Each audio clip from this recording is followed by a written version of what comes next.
Hi, everyone. I'm Jacob Yao. I'm a member of the Bowman Moot Executive Committee. And I'm so happy and excited to share that in honor of this year's Moot problem, Collins Trust, we have a very special Q&A with Michael Taylor and Joel Nidickman, the counsel who argued the decision before the Supreme Court of Canada. Now, Michael is a senior general counsel at the Department of Justice. He has over 20 years of experience and has argued dozens of cases on behalf of the Crown at all levels of court, including several appearances at the Supreme Court of Canada. Michael, please say hello. Hi. We also have Joel Nidickman. Joel Nidickman is King's Counsel. He's a senior partner at Dentons Canada LLP. He has over 3 decades of experience where he has argued cases on behalf of the taxpayer in all levels of court, as well as the Supreme Court of Canada, of course. Say hello, Joel. Good evening, everybody. So Michael and Joel, welcome. Thank you again so much for your time today. I have a number of questions for you today, some dealing with Collins Trust, some that deal with your preparations for hearings in general, and then we have some very thought-provoking, deep questions that I will save for later. So let's jump right in. The first question is, what do you think will be the impact of Collins? Is rescission in any tax-related context effectively foreclosed? So Joel, I'll start with you. Well, obviously, the Supreme Court of Canada was not too keen on rectification or rescission in a tax context. That goes without saying. I don't think they're completely dead yet. There was a BC Supreme Court case that just came out last week or the week before. I'm sorry, I've forgotten the name, where the court allowed rectification in a tax context. So that's not completely dead. Rescission, I don't think is completely dead, although if it's not 6 feet under, it's 5.5.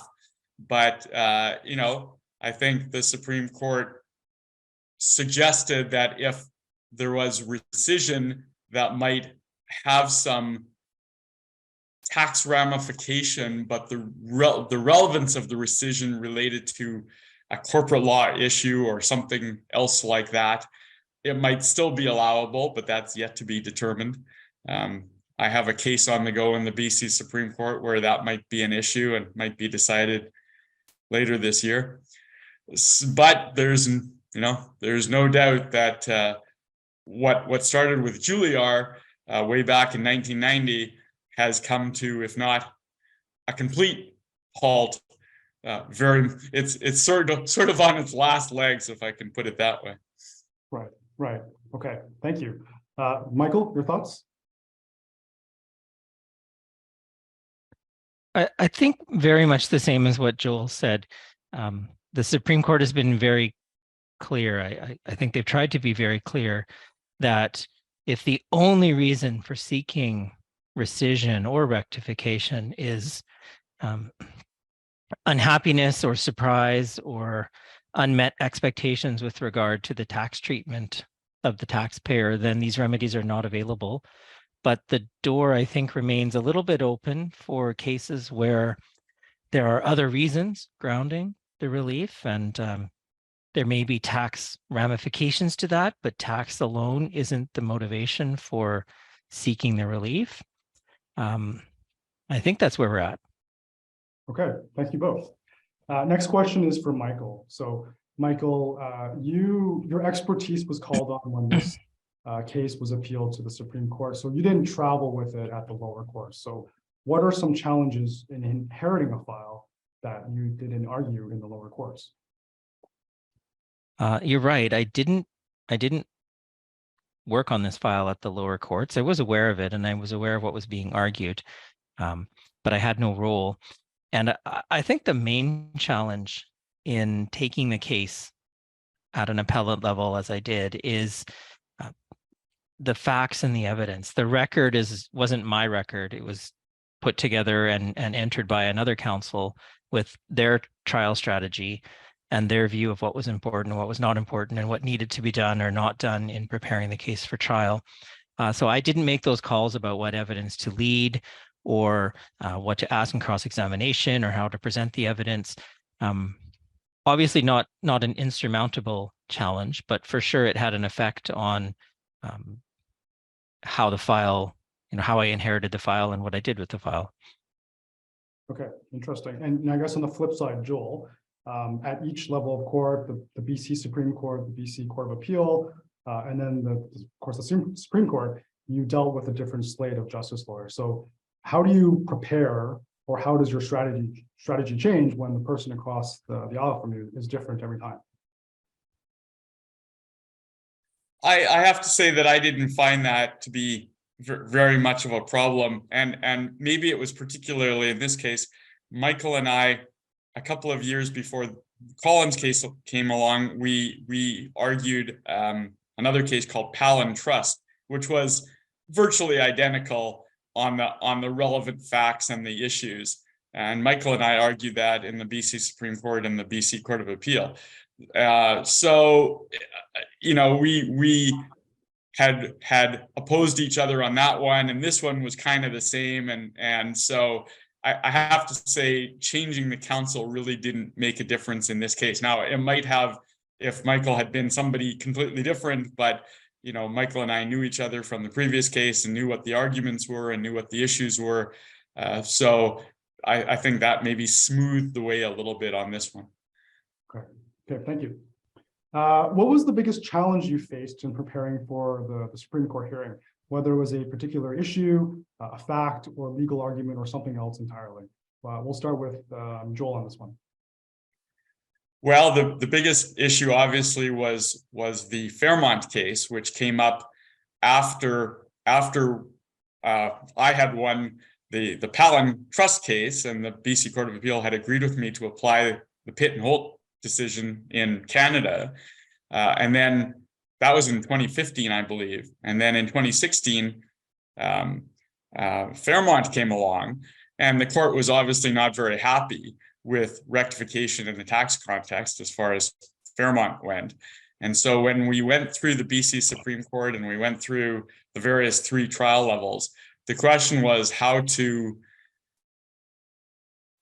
deal with the fact that the court obviously didn't like using an equitable remedy such as rescission in a tax context. That was obviously the biggest challenge. And there was a question of whether to say, well, rectification and rescission are 2 different remedies, so Fairmont really doesn't count, or to do what I chose to do, which may not have been the best strategy, and we'll see at the end of the day, was to say, well, no, Fairmont actually supports us, because if you read Fairmont, it says that as long as you have the right facts, you're entitled to rectification, even in a tax context. And there's I still remember it, you know, there's a short paragraph in Fairmont where the court says that the test in a tax context for rectification is the same with or without a tax background.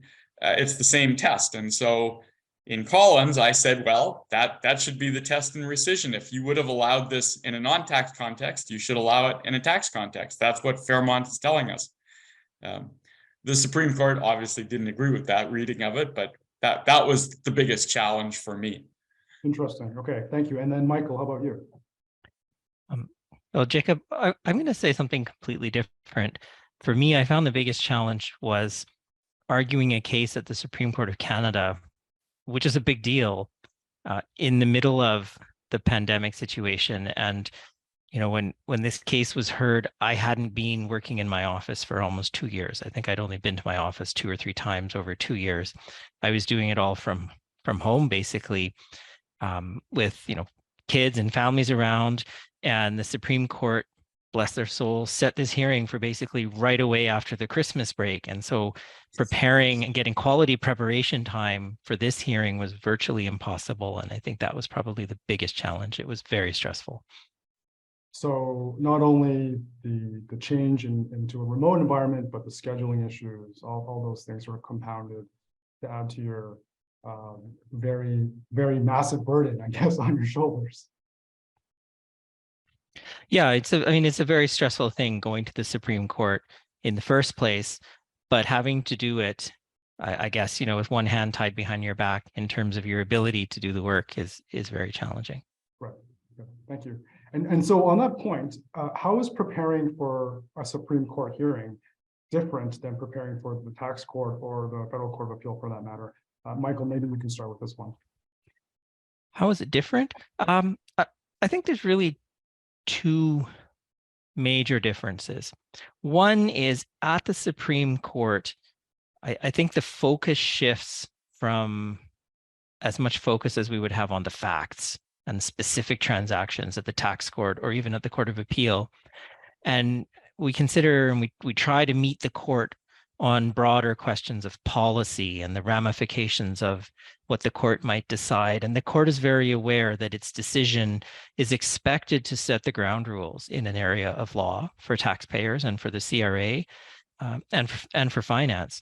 And so we need to change our lens, I guess, is how I'd say it, and go to the big picture and deal with these policy issues.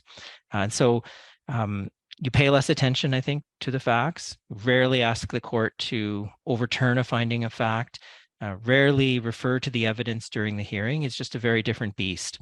And then the other obvious difference is just the number of judges. 9 judges is a lot of judges, and the judges are all different and they have unique personalities. And in Collins, I think there was a new judge, Mr. Justice Jamal. Nobody knew what he would be like. He was kind of a wild card. And yes, when you're preparing for the hearing, you sort of have to think about where might a majority for my client lie and which judges are likely to go which ways and what sorts of questions are they likely to ask. And those are really things you don't think about at the lower courts. Right. Okay. Joel, how about you? No, I agree with everything Michael said, and maybe just to say the same thing a different way. A long time ago, a very senior civil litigation counsel in Vancouver, I was at some presentation he was doing, and he said, when he gets to the Supreme Court of Canada, which he had been to a number of times, he kind of takes everything on his desk and he throws it in the waste paper basket and he starts again. Now that's maybe overstating it, but the point is, what he was trying to say was you have to approach it in a different way. You can't just go there like in the BC Court of Appeal, and even though it's the BC Court of Appeal, you don't really quote a lot of policy. You say, look, the case law says this, here are the facts, here's how the case applies to the facts, here's pit and hold, here's why it should apply in Canada. And it's fairly cut and dried, if I can put it that way. The court either agrees with your legal argument or it doesn't. In the Supreme Court of Canada, you have to, just to reiterate what Michael said, you have to kind of sit back and say, okay, what is the court really concerned about here from a broad policy point of view? How can I get the court on my side to say this is the right decision for the court and for Canada? This is a good decision for you to uphold or reverse, or why should you agree with my reasoning in this case? Not because there's some case out there that says that, but because it's the right thing to agree to. So you really have to approach it, as Michael just said, from a broader perspective, and that's not something that you're used to doing, because 99% of your work is at the lower courts, and so you don't tend to do that. So you really have to sit back and ask yourself, okay, what can swing the court my way from a nationally important Supreme Court of Canada point of view? Okay, thank you. So it was the day of. You had been preparing for countless hours, but you can't prepare for everything. What was the most unexpected thing for you that occurred during your appearance at the Supreme Court? We'll start with Michael. Well, honestly, and not trying to be facetious, I think the most unexpected thing was the court was actually generally well receptive to our position. You've mentioned that I've gone to a number of Supreme Court hearings, and I've often felt, as appearing for the Crown, that there's a target on our back. And the court is very assertive with a lot of questions. They're very interventionist. And this was really the first time that I felt like a majority of the court was with me through the hearing. So that was unexpected and a pleasant surprise. Okay, thank you. Joel? Yeah, I guess the biggest surprise for me is if you go back and you watch the video, at some point, the issue was raised about getting an advance ruling and why we hadn't gotten an advance ruling, or why Mr. Collins hadn't gotten an advance ruling, and whether that created some sort of estoppel against the taxpayer. And that was a surprise. That just kind of came out of nowhere. And it actually occupied a number of minutes. You only get an hour. And so, if you say, well, it only occupied a number of minutes doesn't sound like a big length of time, but when you only have 60 of them, every 5 minutes counts. And so that actually occupied a lot of my time and drew a lot of my attention, I thought, away from what I thought the important issues were. So that was a big surprise, because that, as I say, that had not been raised in the Crown's facta at all, either at the lower level or in the BC or in the Supreme Court of Canada. So that was a bit of a surprise. And I guess at the end of the day, the other surprise I had, and I'll go to my grave, sort of raising my eyebrows on this one. And Michael, I think, got away with murder on this one. Foreign law is supposed to be a question of fact. If you're going to raise foreign law, you're supposed to raise evidence about it through an expert. Well, the Crown in his factum said, oh, UK tax law is different from Canadian tax law, and here's why it's different. And if you read the judgment, the court accepts that. The court just pulled that out of Michael's factum and said, yeah, look, UK's law is different, so we don't have to apply Pitt and Holt. And I went, wait a minute. There's no expert evidence on that. You can't just plead foreign law as if it's an argument, but Michael did, and the court accepted it. So Michael, good for Michael, but I'll go to my grave thinking I got kind of surprised badly on that one. Right, and something obviously you couldn't have prepared for. Okay. Well, it was in the factum, but I have to say I didn't think the court would put as much emphasis on it as it did. So right. Thank you. Okay, so switching gears a bit and moving off Collins and talking about your general preparation. So you've spent hours drafting your facta, reviewing your arguments, reviewing the evidence, thinking about the possible questions from the bench. When is enough enough? Like, when do you decide, okay, I've prepared enough and this is it? Joel, why don't you start? Well, I don't know that there's ever enough is enough.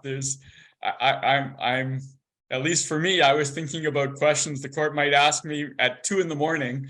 the day before the hearing, and I woke up at 7 and was still thinking about it. So, I don't know if enough is enough. I hope that I wasn't nervous, but you're constantly thinking about it. I mean, part of the preparation is to try and think of the questions that you might get asked.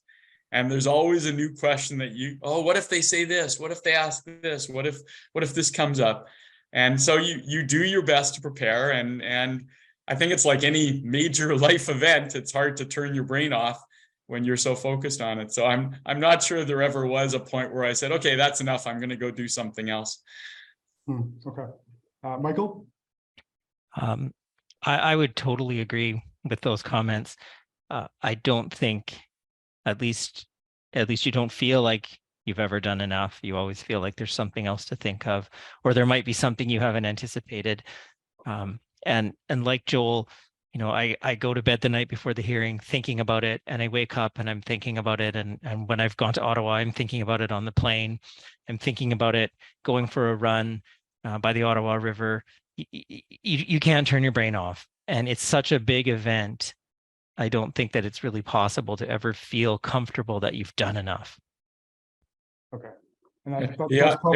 If I might say, the opposite question is, it's even after the hearing, I'm walking away thinking, oh gosh, I should have said this. Oh gosh, I should have said that. Oh, when they asked me this, why didn't I say that? So now I'm beating myself up for the stuff that I didn't say that I thought I should have said. But anyway, there's a very famous tax lawyer whom I won't name, but one time he told me, if you say everything that you meant to say and you didn't say anything that you didn't intend to say, well, the rest is up to God. So, if you can walk away thinking I did my best that I could to present my case, that's about all you can do. And so there you go. I think that's very insightful, and I'm sure that will comfort a lot of our viewers who would have finished mooting by now and probably thought, maybe I left something on the table out there in the courtroom, but obviously they had come prepared and they did the best that they could have done in the circumstances. So what are your pre-hearing or pre-game rituals or routines? So for instance, do you have a pre-game meal you like to eat? Do you have a favorite lucky pair of socks that you like to wear? Michael first. I don't really have a pre-game or pre-hearing ritual. I can say when I've gone to Ottawa for the hearings, you have to be at the Supreme Court building at 8 a.m. Usually I'm arriving the day before and I'm coming from BC. So that's like being there at 5 a.m. BC time. I often don't eat at all because I just can't. So there's no sort of ritual.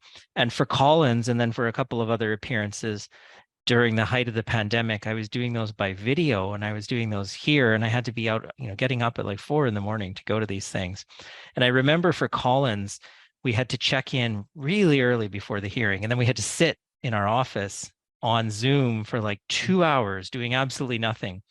And it was so early. The only thing open was Tim Hortons. So I went and I think I had a tea and a bagel that time and broke my rule about not eating, but that was it. There wasn't any ritual. And it was just so disorienting to be there in the dark in the middle of the night in a deserted office, clicking into Zoom and then just sitting in silence for hour after hour, waiting for them to come on. Really no ritual. That must have been very, very nerve-wracking. Just the wait alone would have been a lot. Joel? Well, now I'm embarrassed to say I actually do have a ritual. Maybe I shouldn't have, but anyway, so I wear for any court appearance or almost any court appearance, I have the same pair of pants that I wear because they're the pants that you're supposed to wear in court. They're gray striped pants, so I wear those. I have a particular watch that I always wear, and I always pour myself a cup of water, and I always do it the same way. I take the water away from all my papers and I pour the water somewhere where the papers aren't, because one time many years ago, probably my first case, I tried to pour myself a cup of water and I had the cup over the desk, and I was so nervous that I spilled the water all over the paper. So I don't do that anymore. But so I always have, I guess that's my pre-hearing ritual, is wear the pants, wear the watch, pour myself a cup of water. After that, I kind of hope that it goes on automatic, but I actually do have a ritual. I never thought about it before, but I guess I do now, yes. So there you go. Okay, thank you. And sort of related, my last prepared question for you both. You are both among the most well-respected tax litigators in the country. You've both argued dozens of cases in all levels of court, but surely you must have had some embarrassing moments. You mentioned the water, Joel, and in fact, the very first appearance I had at tax court, not only did I spill my water everywhere because of the robes, but even though I was acting for the taxpayer, my very final words, I asked for the appeal to be dismissed. So having said that, what are your most embarrassing moments in court? Michael first. I honestly, I think spilling the water, which I have done a number of times, when it goes all over your paper and you're frantically trying to move everything and clean it up and hide it from the judge and not interrupt things, it feels mortifying. And so now I do what Joel does, which is do the water far away from the paper and be very careful with it. But I think I've had that probably 2 or 3 times. Seems to be very common. Joel?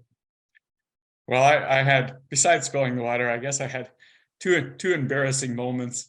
One was I was in the federal court of, I think actually they were both in the federal court of appeal. So we were in the federal court of appeal and I was with co-counsel and I'm on my feet and I'm arguing the case, and all of a sudden a cell phone goes off and the Chief Justice looks at me and says, "Mr. Niddickman?" I say, no, it's not mine. I checked my phone. The phone's off, and I look at my co-counsel and she says, no, it's not me. She's checking her phone's off. But there's a phone going off somewhere. We can't find it. And so the Chief Justice says, well, let's just wait. And so the phone goes off, and finally it stops. Anyway, afterwards, it turns out that the phone was in my co-counsel's purse, and her husband had put his phone somehow in her purse and had not turned it off, and then was trying to find his phone by calling it. So that was a little embarrassing. I guess the other one I had, which maybe embarrassing is not the right word, but somewhat mortifying. I was in the Federal Court of Appeal before His Lordship Chief Justice Isaacs. I don't know if anybody remembers him. It was a while ago. And I had what I thought was a pretty good argument. In fact, I thought I had a sterling argument that it was unanswerable. So I get up on my feet and I make my presentation. And it only takes about 10 minutes to get through this argument. I say, look, here's the answer. This is an easy answer. You should allow the appeal. And here it is. And he looks down his nose at me and he says, no, we don't agree. What else do you have? And I say, well, yeah, I really don't have anything else. So what do you even say to that? Exactly.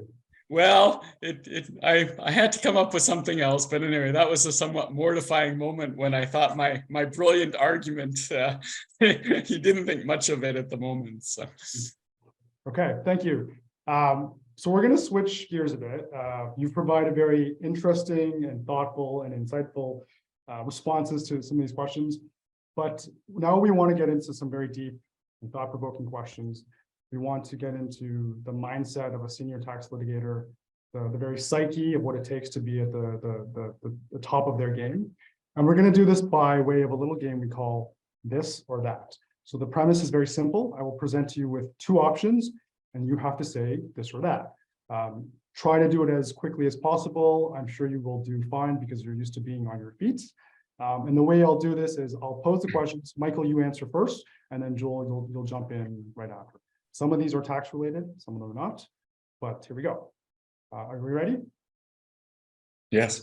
Okay. You just want me to say the thing. You don't want my explanation. You don't need the explanation. No Okay. explanation is required. So here we go. iPhone or Android? Michael. iPhone. Joel. Android. Mac or PC? Michael. Mac. PC. Early bird or night owl? Michael. Night owl. Me too. Rescission or rectification? Michael. Can I vote for neither? Sure you can. I'd say rectification. Can I vote for both? Sure you can. I'll take both. Okay. Oral advocacy or written advocacy? Michael. Written advocacy. I'd have to say both, but if I have to pick, oral advocacy. Okay. Coke or Pepsi? Coke. I don't drink either. Okay. Income tax or excise tax? Income tax.